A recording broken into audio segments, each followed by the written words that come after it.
Welcome to another episode of Balancing Acts. I'm your host, Linda Hamilton, a CPA and certified exit planning advisor, and the founder of the Grow Profit Scale signature program. This show is dedicated to helping you grow a profitable, resilient business. While constantly balancing priorities for your time and money, we want to help you succeed so that your business can thrive. We have a very special guest with us today, Dr. Luz Elena Rivers. She was born in Colombia and crossed the border into the U.S., thrust into a new environment, a new language, a new culture. It was very difficult to succeed in the beginning. Today, she's an international speaker, has won numerous awards, does so much community service, and her company, Amera Solutions, provides ambulatory transportation for post-anesthesia patients. And that is really something we're going to talk about quite a bit today. Welcome, Dr. Rivers. Well, welcome. Thank you for having me. I feel so humbled to be here with you and to just share space with you. Thank you for having me. It's a pleasure, and I can't wait to talk to you about your business. So can you tell us a little bit first about your background and how you identified the need for ambulatory transportation? I've heard you say it's not ride sharing, but ride caring. It is. It's not ride sharing because we have so many ride shares, right? But I wanted to really solve a problem that I noticed in the medical transportation. And I wanted to make sure that it was just not solved, but that we did it with a lot of care. And so what happened is, a little bit about my background. I was born in Colombia, like you said. And when we were here in the United States, I had to learn the culture. I had to learn the language. I had to adapt to so many different things. But I was young, so I was able to do that.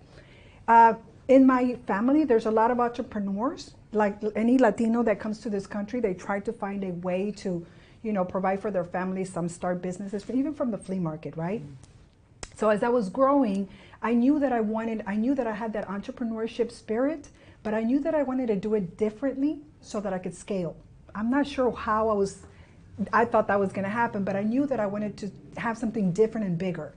So I identified a problem back in 2012 where someone I happened to answer the phone call, and it was a gentleman who said, listen, I'm needing medical transportation, which at that time we were doing medical transportation, but not specifically day surgery using nurses as drivers, typical like Uber.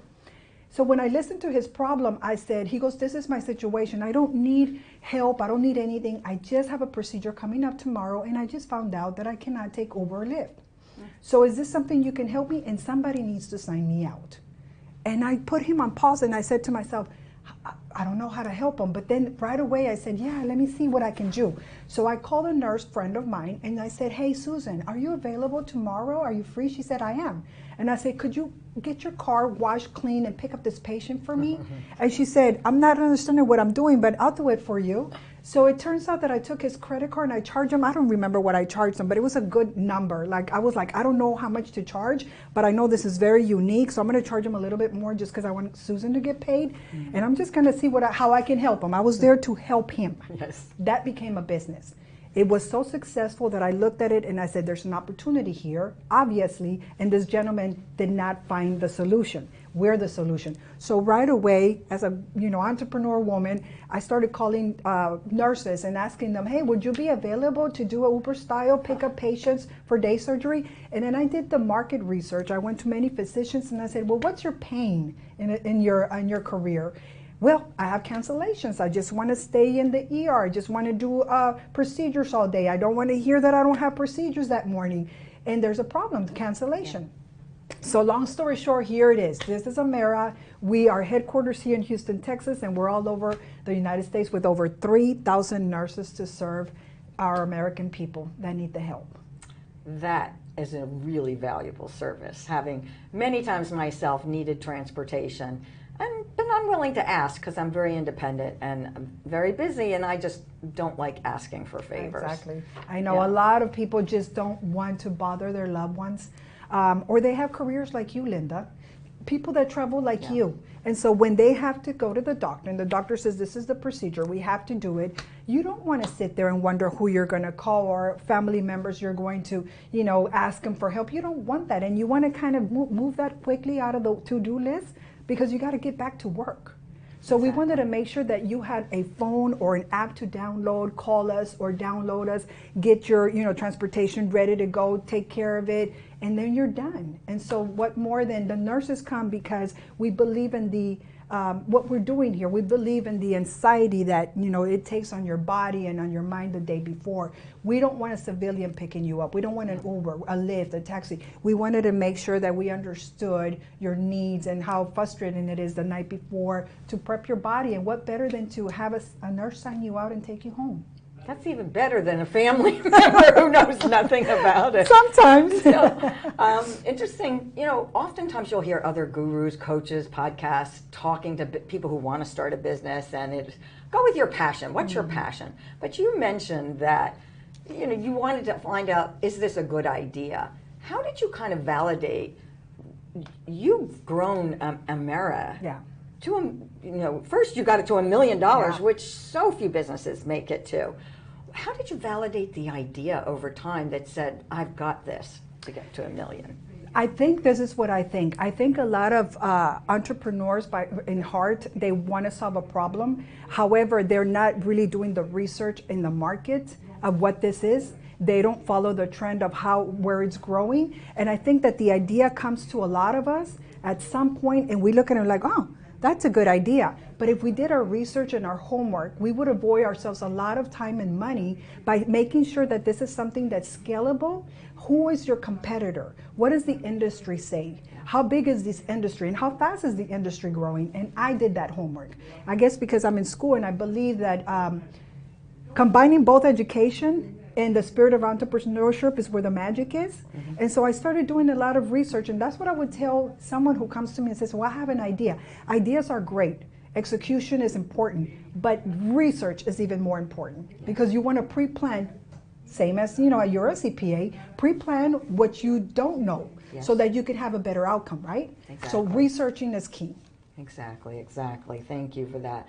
So, you know, very few businesses get to $1 million. And if we walk back, if you think in that first year, were there any pivotal moments that actually changed the trajectory of your business? Or did you rapidly go from startup right to having a very full business? It's a very interesting question, Linda, because again, back to my degree and research.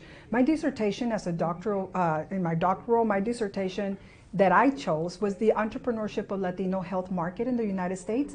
And what I realized is that Latino businesses in the United States are growing in rapid numbers, right?